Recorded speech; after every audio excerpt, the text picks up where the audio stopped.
প্ৰথমে ওদালগুৰিৰ আটাইকেইজন সাংবাদিক বন্ধুসকলক মই ধন্যবাদ জনাইছোঁ আৰু লগতে মোৰ সতীৰ্থ দীনেশ ব্ৰহ্ম আৰু ৰতেন্দ্ৰ ডিমাৰী আৰু গণেশ বসুমতাৰী যোৱা 24 আগষ্টত ওদালগুৰিত উপস্থিত হৈ BTCৰ প্ৰাক্তন মুৰব্বী BPFৰ সভাপতি হাগ্ৰামা মহিলাৰী ডাঙৰীয়াই কিছু বক্তব্য প্ৰদান কৰা আমি দেখিবলৈ পাইছোঁ আৰু এই ক্ষেত্ৰত নিখিল বড়ো ছাত্ৰ সন্থা আমি আজি তেওঁ যিখিনি বক্তব্য দাঙি ধৰিছিল এই ক্ষেত্ৰত আমি কিছু কথা স্পষ্টকৈ আমি দাঙি ধৰিব বিচাৰিছোঁ। হাগ্ৰামা মহিলাৰী ডাঙৰীয়াই তেওঁ কৈছে যে এপছু মানে UPPL মানে এপছু সেই কথা তেওঁ দাঙি ধৰিছে। তো আমি নিখিল বড়ো ছাত্ৰ সন্থা আমি স্পষ্টকৈ ক'ব বিচাৰোঁ যে এপছু হ'ল বড়ো জাতিৰ এটা জাতীয় সংগঠন, সামাজিক সংগঠন, আমি ছাত্ৰ সংগঠন হয়।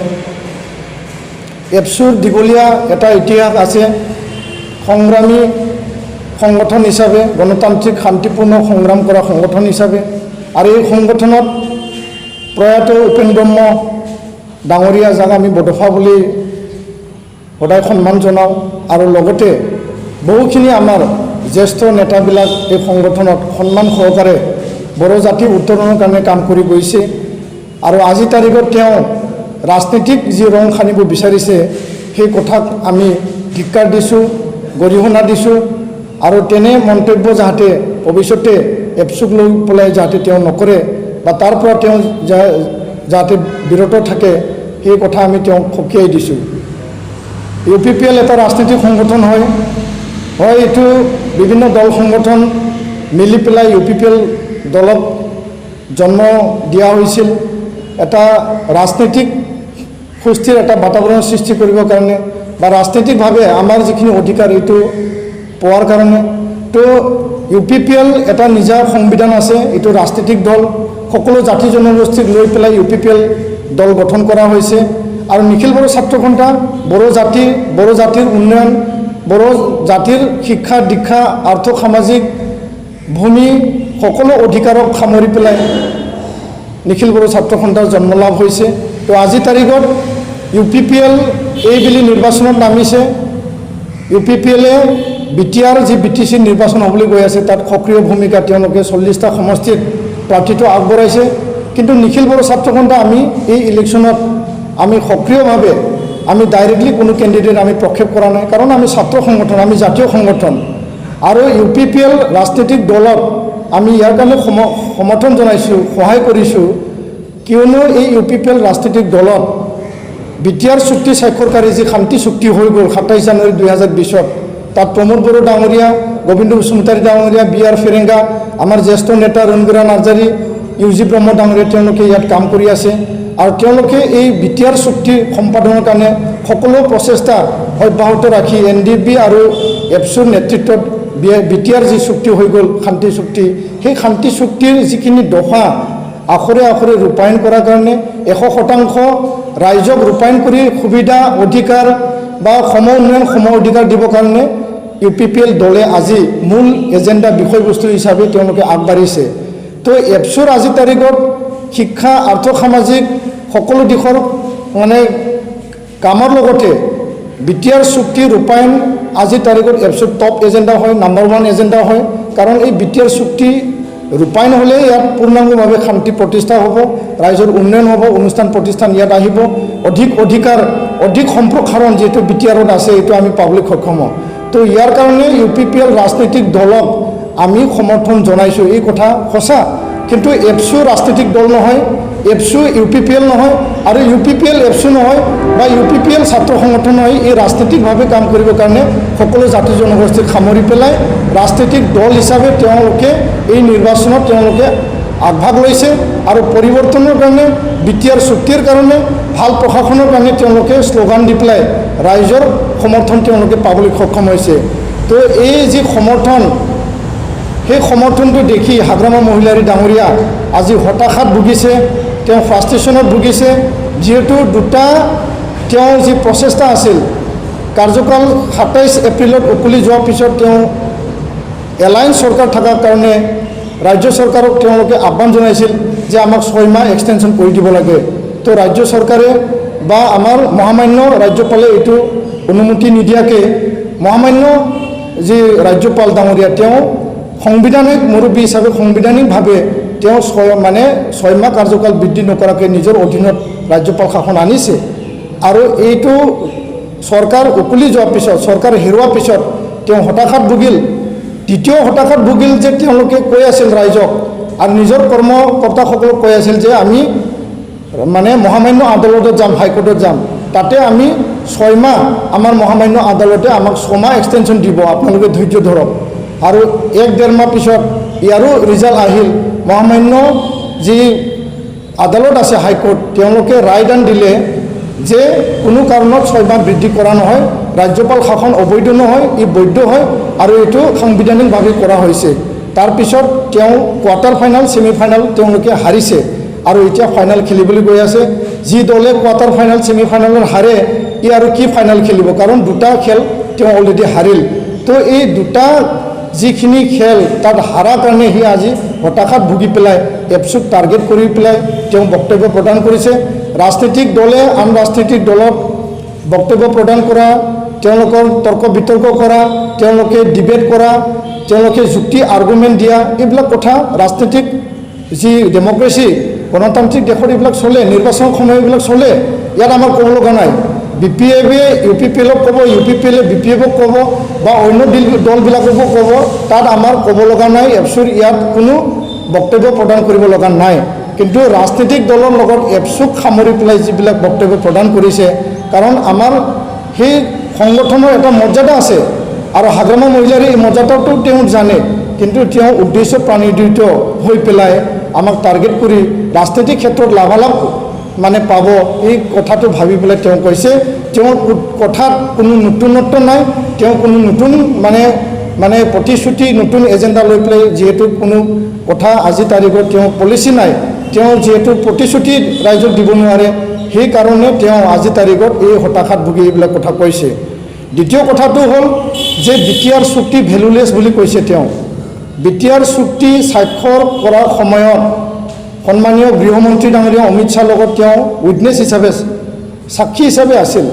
আৰু তেতিয়া চুক্তি হোৱাৰ পিছত বাহিৰত তেওঁ ওলাই পেলাই কৈছে যে BTR চুক্তি আটাইতকৈ উন্নত মানৰ চুক্তি আৰু এই চুক্তি সন্মানজনক চুক্তি। সেই চুক্তি যদি ৰূপায়ণ হয় আখৰে আখৰে, তেতিয়াহ'লে আমি এটা পূৰ্ণাংগ এটা যিখিনি অধিকাৰ পাব লাগে সেই অধিকাৰখিনি আমি পাই যাম আৰু BTCতকৈ BTR অধিক ক্ষমতাশালী বুলি তেওঁ বক্তব্য প্ৰদান কৰিছিল। কোকৰাঝাৰত 3 দিন পিছত আহি ক'লে যে BTR চুক্তিৰ একো লাভ নাই, BTR চুক্তিৰ একো তাত বিষয়বস্তুবিলাক নাই, সেই কথাটো তেওঁ বক্তব্য প্ৰদান কৰিছে।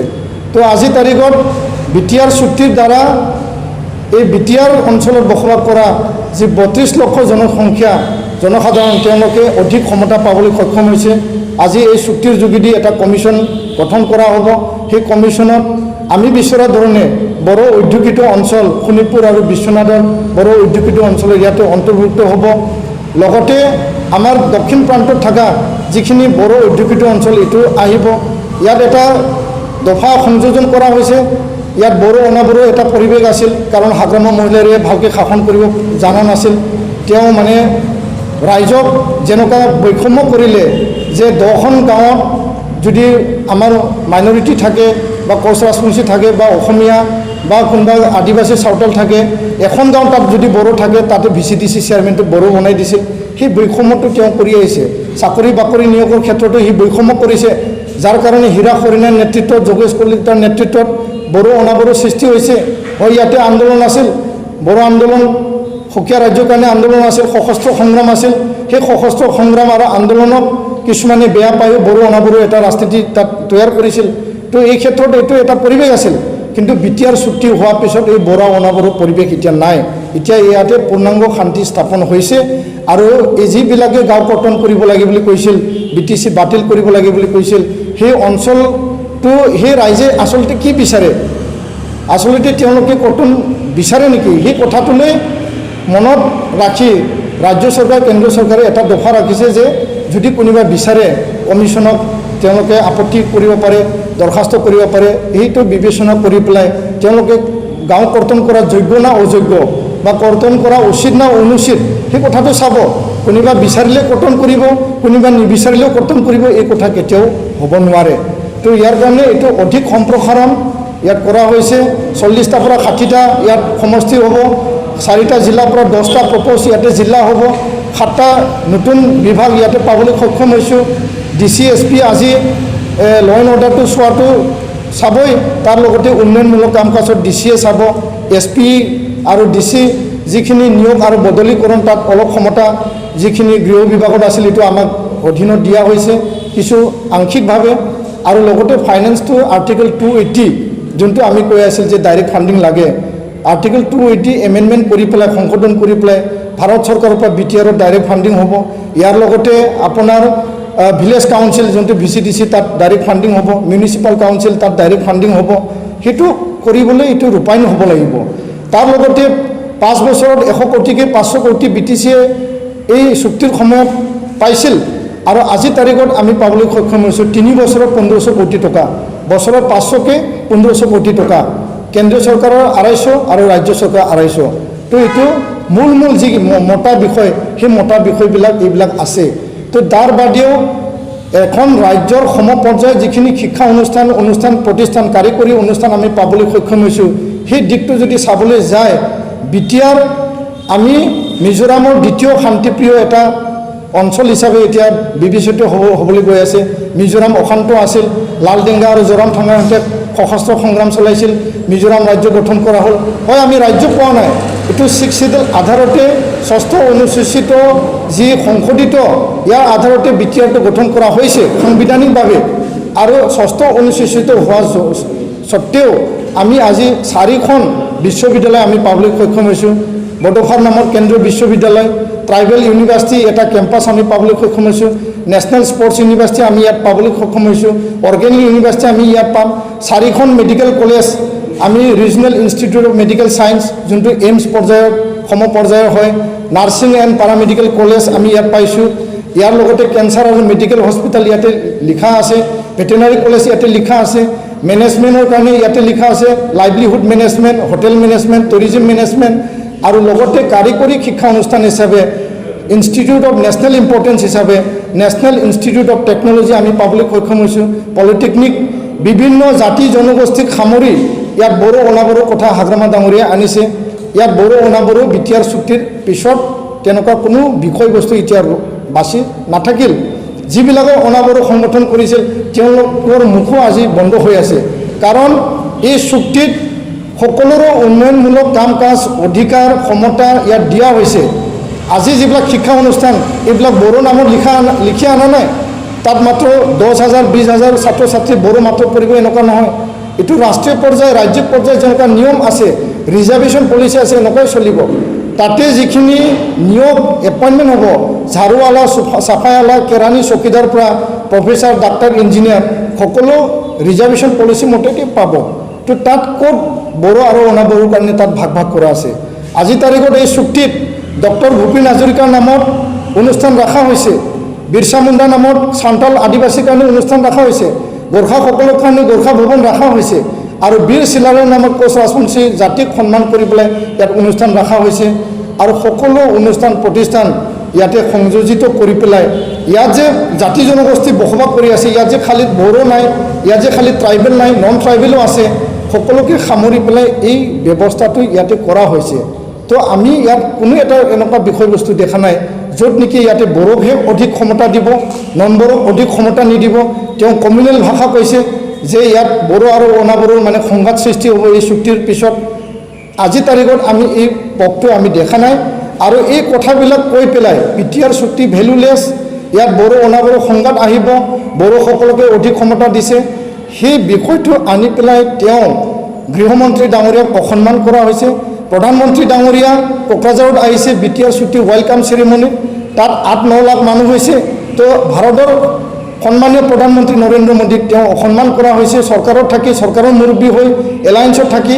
তো আমি আজিৰ তাৰিখত হাগ্ৰামা মহিলাৰী ডাঙৰীয়াক আমি ধিক্কাৰ দিছোঁ, সকীয়াই দিছোঁ যে আপুনি ৰাজনৈতিক লাভালাভৰ কাৰণে এই যে জাতিক লৈ পেলাই যি টাৰ্গেট কৰি কথা কোৱা বা জাতিক লৈ পেলাই যিখিনি সংঘাতৰ কথা কৈছে, ইয়াতে শান্তিপূৰ্ণ এটা পৰিৱেশ আজি আহিছে, অস্ত্ৰমুক্ত এটা অঞ্চল হ'ল, অস্ত্ৰমুক্ত এটা সমাজ হ'ল, তাত আপুনি এতিয়া মানে গোষ্ঠী সংঘৰ্ষ বা সংঘাতৰ এটা পৰিৱেশ আনিবৰ কাৰণে আপুনি মানে এটা চেষ্টা যি অব্যাহত ৰাখিছে, এইটো আমি কেতিয়াও হ'বলৈ নিদিওঁ। আৰু চৰকাৰে ইয়াৰ ওপৰত বিহিত যিখিনি মানে নজৰ ৰাখিব লাগে, ব্যৱস্থা তেওঁলোকে ল'ব লাগে, ইয়াৰ ওপৰত ব্যৱস্থা ল'ব লাগে বুলি আমি আহ্বান জনাইছোঁ। 60টা সমষ্টিত আজি 40টা সমষ্টিত যেনেকুৱা মানে জেনেৰেলৰ কাৰণে ৰিজাৰ্ভেশ্যন আছে, অপেনৰ কাৰণে যিখিনি ৰিজাৰ্ভেশ্যন আছে, এনেকুৱা 60টা সমষ্টি হোৱাৰ পিছত 5টা যি আছে এইও বাঢ়ি যাব। তো এই প্ৰক্ৰিয়াবিলাক কৰিবলৈ বাকী আছে। তো ইয়াৰ কাৰণে হাগ্ৰামা মহিলাৰী ডাঙৰীয়াই আজি যিবিলাক তেওঁ ভুল কাম কৰি আহিল, সেই ভুল কামৰ বাবে ৰাইজে এতিয়া পৰিৱৰ্তন বিচাৰিছে। ৰাইজে এতিয়া ভাল প্ৰশাসন, সুপ্ৰশাসন বিচাৰিছে, কাৰণ তেওঁ দুৰ্নীতিত লিপ্ত হৈ আছে, তেওঁ দুৰ্নীতিৰ বোকাত লিপ্ত হৈ আছে। তেওঁলোকৰ দল দুৰ্নীতিৰ দল হিচাপে এতিয়া পৰিগণিত হৈছে, দুৰ্নীতিৰ দল হিচাপে এতিয়া ৰাইজে তেওঁলোকক জানে, কাৰণ 17 বছৰত দুৰ্নীতিৰ বোকাত তেওঁলোকে লুতুৰি পুতুৰি হৈ আছে। তো ইয়াৰ কাৰণে তেওঁলোকে যিখিনি ভাল শাসন দিব লাগিছিল, ৰাইজক সুশাসন দিব লাগিছিল, এইটো দিব নোৱাৰিলে। তেওঁলোকৰ বৈষম্যমূলক আচৰণ, বৈষম্যমূলক নীতিৰ কাৰণে আজি বড়ো অনাবড়োৰ যি সৃষ্টি, সেই সৃষ্টিৰ সেই জন্মৰ মূল কাৰণ বুলি আমি ক'ব বিচাৰোঁ। তো ইয়াৰ কাৰণে আহি থকা সময়ত হাগ্ৰামা মহিলাৰী ডাঙৰীয়াই ৰাজনৈতিক পথাৰত যিবিলাক কথা কৈ পেলাই নামিব লাগে, তাত আমাৰ একো ক'ব লগা নাই। কিন্তু এপছুক টানি আনি, বড়ো অনাবড়োক টানি আনি, বিটিআৰ চুক্তিক টানি আনি যিবিলাক কথা তেওঁ মন্তব্য প্ৰদান কৰিছে, সেই মন্তব্যবিলাক আমাৰ এই অঞ্চলৰ কাৰণে এইটো কেতিয়াও ভাল হ'ব নোৱাৰে, মংগলজনক হ'ব নোৱাৰে। আৰু ইয়াৰ কাৰণে আমি এটা স্পষ্ট কথা আমি দাঙি ধৰিব বিচাৰিছোঁ। মাটি বাৰীক লৈ আজি বহু মানে ভুৱা প্ৰচাৰ চলিছে, অপপ্ৰচাৰ চলিছে, যে বিটিআৰ হোৱাৰ পিছত এপছু আৰু UPPL মানে মিলি মানে নন বড়ো নন ট্ৰাইবেল মানুহখিনিক মানে তালি টোপলা বান্ধি ইয়াৰ পৰা খেদি দিয়া হ'ব, ভূমি কাঢ়ি লোৱা হ'ব, এপছুৱে কাঢ়ি ল'ব, UPPL চৰকাৰ আহিলে কাঢ়ি ল'ব, প্ৰমোদ বড়ো চৰকাৰ আহিলে কাঢ়ি ল'ব, সেই কথাবিলাক কোৱা হৈছে। তো নিখিল বড়ো ছাত্ৰ সন্থা এই মাটি বাৰী সংক্ৰান্তত আমি স্পষ্টভাৱে আমি ক'ব বিচাৰোঁ যে বিটিআৰ চুক্তিত ভূমি লৈ, মাটি বাৰীক লৈ ভূমি সংক্ৰান্তত কোনো ইয়াতে দফাত সংযোজিত কৰা নাই, নতুন কথা একো লিখা নাই। হয়, ইয়াত মাটিৰ কথা লিখা আছে, কিন্তু বিটিআৰ অঞ্চলত মাটি বাৰীক লৈ ইয়াতে লিখা নাই। বিটিআৰৰ বাহিৰত বসবাস কৰা যিবিলাক ট্ৰাইবেল মানুহ, নন ট্ৰাইবেল যিখিনি মানে চেডেল মানে বেল্ট এণ্ড ব্লক এৰিয়াৰ যিবিলাক অঞ্চলত তেওঁলোকে বসবাস কৰি আছে, সেই বেল্ট এণ্ড ব্লকৰ বাহিৰত থকা ট্ৰাইবেল মানুহৰ মাটিহে ছিকিউৰ্ড, সুৰক্ষিত কৰিব লাগে বুলি তাত লিখা আছে, যেনেকুৱা হৰিশংকৰ ব্ৰহ্ম কমিটিয়ে এইটো ৰিকমেণ্ডেশ্যন দিছিল। তো BTC চুক্তিৰ 6ষ্ঠ অনুসূচিত ইয়াৰ আধাৰত বিটিআৰ চুক্তি আৰু ইয়াৰ আধাৰতে মাটিৰ অধিকাৰ 2003লৈকে যিবিলাক মানুহ, সি বড়ো হওক, কোচ ৰাজবংশী হওক, চান্তাল, আদিবাসী, মুছলিম, কোনোবা মানে অসমীয়া, ৰাভা, গাৰো, যেনেকুৱা যি সম্প্ৰদায়ৰে হওক, যেনেকুৱা যি মাটিয়ে নহওক কিয়, সেই মাটিবিলাক 2003লৈকে সুৰক্ষিত হৈ আছে। 2003 পিছত তেওঁলোকৰ পৰিয়াল বংশ বৃদ্ধি হৈছে, ল'ৰা ছোৱালী জন্ম হৈছে, মা দেউতাৰ মানে তেওঁলোকে এই অধিকাৰটো মা দেউতাৰ পৰা তেওঁলোকে পাব। আজি 17 বছৰত বা আহি থকা সময়তো তেওঁলোকে এই অধিকাৰটো পাব। ইয়াত মাটি বাৰীৰ ক্ষেত্ৰত কোনো BTCয়ে বিটিআৰে নতুন আইন বনাব নোৱাৰে। ইয়াৰ কাৰণে আইন বনাব নোৱাৰে, এইটো পিউৰ 6 শিডিউল নহয়, এইটো এমেণ্ডেড 6 শিডিউল। ইয়াত মাত্ৰ বড়ো বা ট্ৰাইবেল নাই, ইয়াত নন ট্ৰাইবেল মানুহ ইয়াত বসবাস কৰি আছে। তো ইয়াৰ কাৰণে ট্ৰাইবেল নন ট্ৰাইবেল একেলগে আমি ইয়াত থাকি ৰাইজৰ উন্নয়নৰ কাৰণে, এই অঞ্চলৰ জনসাধাৰণৰ উন্নয়নৰ কাৰণে, সেই অঞ্চলটো আমি উন্নত অঞ্চল হিচাপে লৈ যোৱাৰ কাৰণে আমি চবেই কাম কৰি আছোঁ। তো মাটি বাৰীৰ ক্ষেত্ৰত কোনো জাতি জনগোষ্ঠী খেদি পঠোৱা, কোনো জাতি জনগোষ্ঠীৰ মাটি কাঢ়ি লোৱা বিটিআৰত কাৰো অধিকাৰ নাই। নতুন চৰকাৰ আহিলেও তাৰো অধিকাৰ নাই। কোনোবা যদি আইন বনাব বিচাৰে, এই আইনটো বনাব নোৱাৰে। অসম চৰকাৰে সংবিধানে ইয়াক এলাউ নকৰে, কাৰণ এইটো এগৰ অধীনতে আছে। আৰু লগতে এনেকুৱা আইন বনাৰ কাৰণে কাৰো অধিকাৰ নাই। কাৰণ আমি কৈছোঁ, আমি ৰাইজক স্পষ্ট মানে প্ৰকাৰে আমি দাঙি ধৰিছোঁ যে বহু মানুহৰ মাটি বাৰীৰ সমস্যা এতিয়ালৈকে সমাধান হোৱা নাই। এজন আলিয়ে এজন হুছেইনৰ পৰা মাটি কিনিব পাৰে, এজন দাসে এজন কলিতাৰ পৰা মাটি কিনিব পাৰে সেই মাটি কিয় ট্ৰান্সফাৰ নহ'ব 70 বছৰত কিয় এইটো পেণ্ডিং কৰি ৰখা হ'ল এজন চৌহানে এজন মানে হৰিজনৰ পৰা মাটি কিনিব পাৰে এজন বড়োৱে এজন বসুমতাৰীৰ পৰা মাটি কিনিব পাৰে ট্ৰাইবেলৰ মাটি কিনিব বেচিব ল'ব সেইবিলাক কিয় সমস্যা সমাধান কৰা নহ'ল সেই কথাবিলাক হাগ্ৰামা মহিলাৰী ডাঙৰীয়া 70 বছৰ নকৰিল কিন্তু তেওঁ 2017-18 এটা আইন তেওঁ বনাইছিল ভুল ক্ৰমে তেওঁ মোৰ ভুল হোৱা বুলি তেওঁ পিছত স্বীকাৰ কৰিছে যে তেওঁ কৈছে যে এই অঞ্চলত বসবাস কৰা খালি ট্ৰাইবেলৰহে মাটিৰ অধিকাৰ থাকিব পিছত আমাৰ গোৰ্খা ভাইসকল কোচ ৰাজবংশী চাউতাল আদিবাসীসকল যেতিয়া জাঙুৰ খাই উঠিল তেতিয়া তেওঁ ক'লে যে মোৰ ACS অফিচাৰে মোৰ ছেক্ৰেটাৰীহে এইটো ভুল হিচাপে টাইপ কৰিছিল এইটো ভুল হৈ গ'ল আপোনালোকে ক্ষমা দিয়ক বুলি কৈছে তো হাগ্ৰামা মহিলাৰীৰহে এইবিলাক উদ্দেশ্য আছে তো নিখিল বড়ো ছাত্ৰ সন্থা কৈছোঁ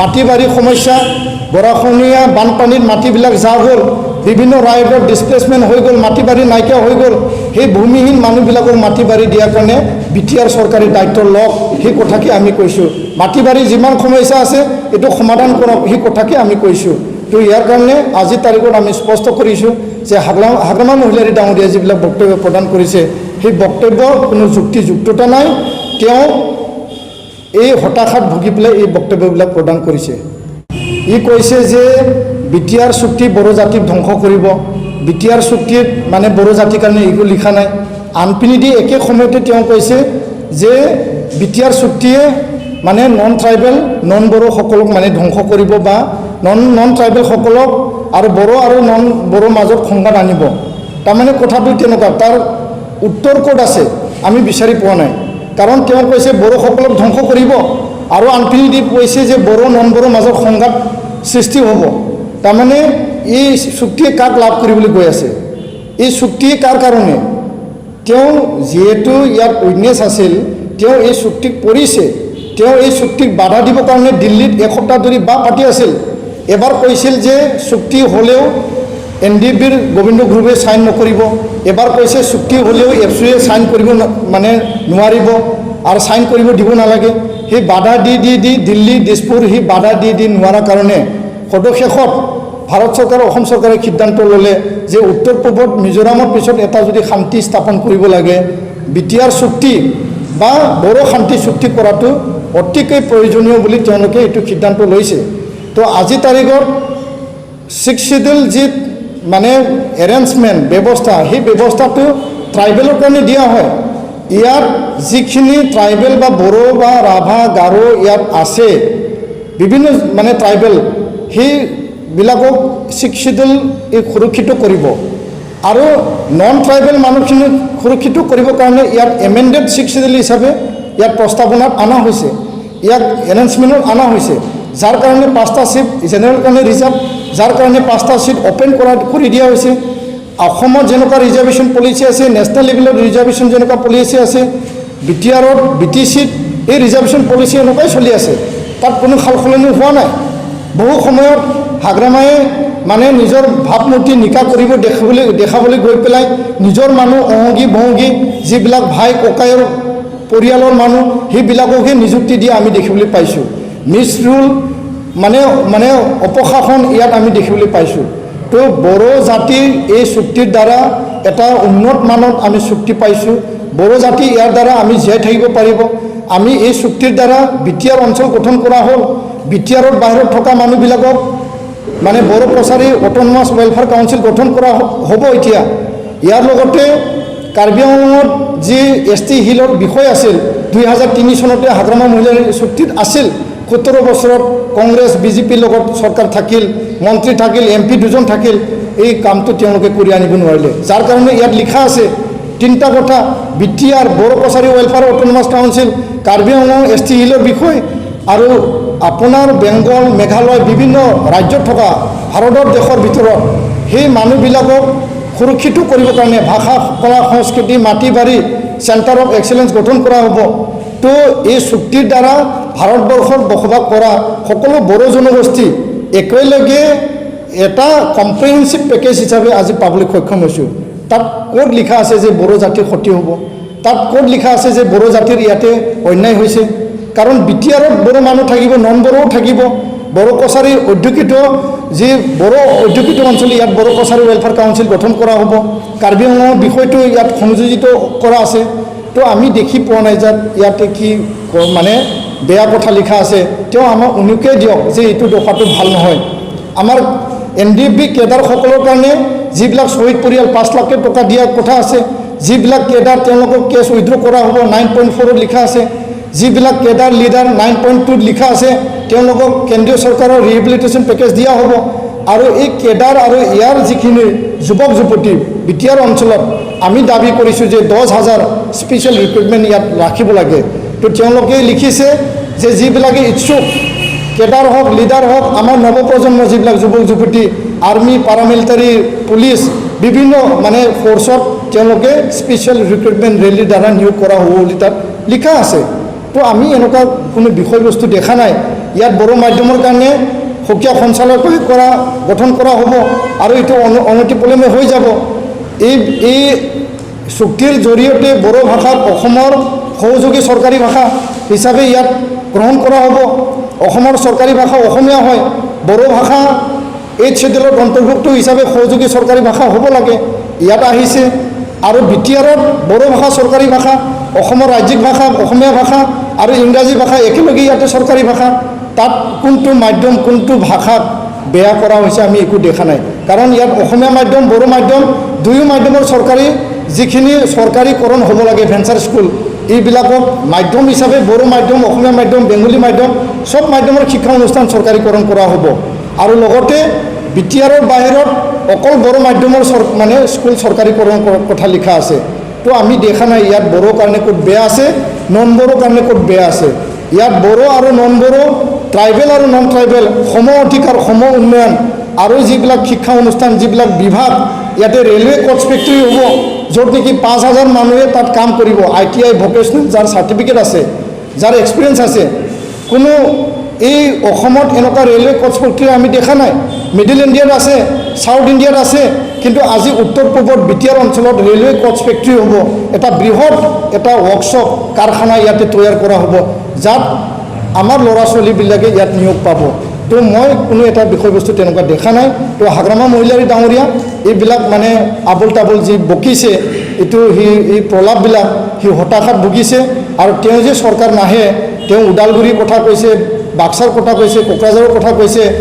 আজি তাৰিখত নিখিল বড়ো ছাত্ৰ সন্থা আমি বাহিৰত যিবিলাক আমি নজৰ দি আছোঁ ভিতৰত চাই পেলাই আমি যোনটো দেখি আছোঁ ওদালগুৰি জিলাত মানে এই যে তেওঁ যিবিলাক হিচাপ দিছে সেই হিচাপ তেওঁ মানে 0 আহিব বুলি আমি আমাৰ যি হিচাপ আমাৰ যি এছেছমেণ্ট এইটো আমি মানে এইটো পাবলৈ সক্ষম হৈছোঁ। তেওঁ BPF ইয়াতে নীল হ'ব এইবাৰ। কিয় এইটো ৰাইজে পৰিৱৰ্তন বিচাৰিছে। ৰাইজে আমাকে কয় আপোনালোকে মানে এই পৰিৱৰ্তনৰ যাত্ৰাত আমাক সহায় কৰক, ৰাইজে আমাকে কয়। তো ইয়াৰ কাৰণে এই কথাবিলাক তেওঁ আবল তাবল বকা এইটো ৰাজনৈতিক উদ্দেশ্য থকা নাই। ভাৰত এটা গণতান্ত্ৰিক দেশ হয়।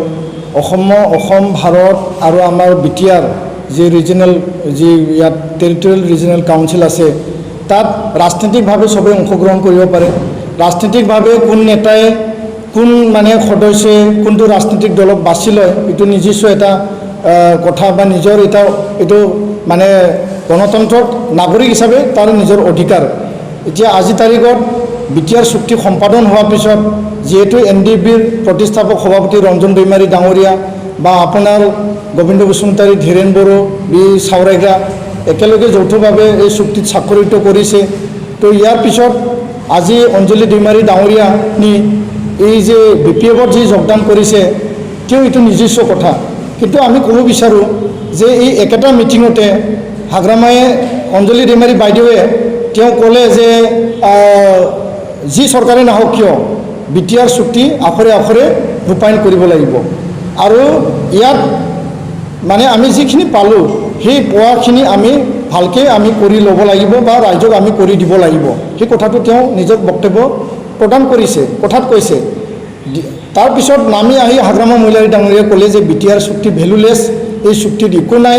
তাৰমানে যি দলে বিটিআৰ চুক্তিত নস্যাৎ কৰিছে, যি দলে ভেলুলেছ বুলি কৈছে, বেছলেছ বুলি কৈছে, যি দলে বিটিআৰ চুক্তিত ৰিভিউ কৰিব লাগে বুলি আজি মিটিং মাতিছে সেই দলত চুক্তি স্বাক্ষৰকাৰী আমাৰ দল সংগঠন নেতাবিলাক ধীৰেন বড়োই হওক বি চাউৰাইগৰাই হওক আৰু আজি আমাৰ অঞ্জলি ডিমাৰী ডাঙৰীয়ানী তেওঁ এই চুক্তিত মানে এই চুক্তি নচাত কৰা দলৰ লগত আজি যোগদান কৰিছে এইটো ৰাইজে বিবেচনা কৰিব কাৰণ 34 বছৰ সশস্ত্ৰ সংগ্ৰামৰ পিছত সেই চুক্তি আমি পাবলৈ সক্ষম হৈছোঁ দীঘলীয়া 1987 পৰা এপছুৰ সংগ্ৰামৰ পিছত আমি তৃতীয় লানি আমি চুক্তি পাইছোঁ 1986 পৰা 2020 27 জানুৱাৰীত সশস্ত্ৰ সংগ্ৰামৰ পিছত এই চুক্তি আমি পাবলৈ সক্ষম হৈছোঁ তো NDFBৰ মৰ্যাদা নিখিল বড়ো ছাত্ৰ সন্থাৰ সংগ্ৰামী সত্তাৰ মৰ্যাদা এই চুক্তিৰ লগত জড়িত হৈ আছে আমাৰ বহুখিনি যুৱক যুৱতী শ্বহীদ হৈ গ'ল আৰু ইয়াত মানে বতাহ বৰষুণ হাবি জংঘল থাকি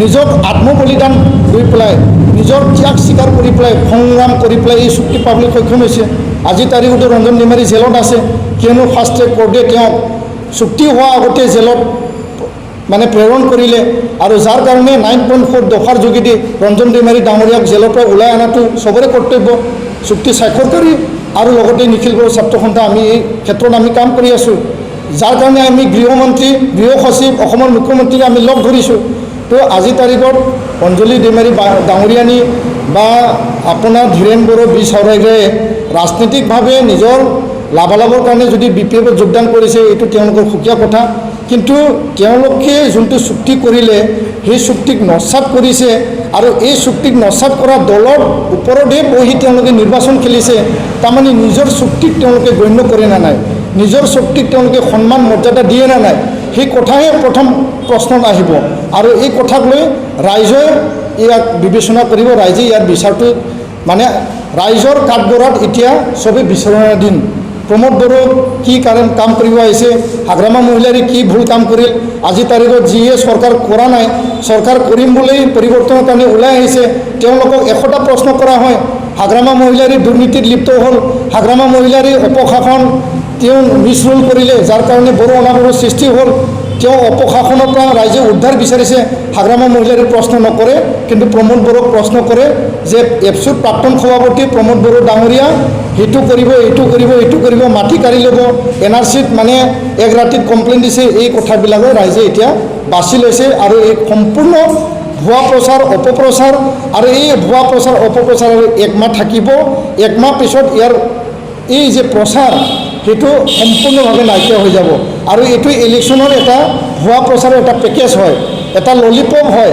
আপোনাক ঠগাই পেলাই আপোনাক ভয় খুৱাই পেলাই যেনেকুৱা হীৰা ফৰণীয়াই ক'লে যে বড়োৱে মানুহ মাৰিছিল বড়োৱে এইটো কৰিছিল এইটো বড়োসকলৰ দায় নহয় এইটো কোনোবা 4-5জনৰ দুখ হ'ব পাৰে কিন্তু গোটেই বড়ো জাতি ইয়াৰ কাৰণে বদনামৰ ভাগি নহয় কাৰণ বড়ো জাতি কেতিয়াও বেলেগক মানে হত্যা কৰি পেলাই বেলেগক শেষ কৰি পেলাই আমি জীয়াই থকা জাতি নহয় আমি সকলোকে সন্মান কৰিব জানা এটা জাতি হয় তো ইয়াৰ কাৰণে এই ভয় ভাৱ অপপ্ৰচাৰ ভুৱা প্ৰচাৰ ইলেকশ্যনৰ কাৰণে পেকেজ হিচাপে ললিপপ হিচাপে তৈয়াৰ কৰা হৈছে এবাৰ আপোনাৰ পৰা ভয় খুৱাই ভোট পোৱাৰ পিছত চৰকাৰত বহাৰ পিছত হাগ্ৰামা আৰু কেতিয়াও ঘূৰি নাচায় সেই কথা মই স্পষ্টভাৱে দাঙি ধৰিলোঁ ধন্যবাদ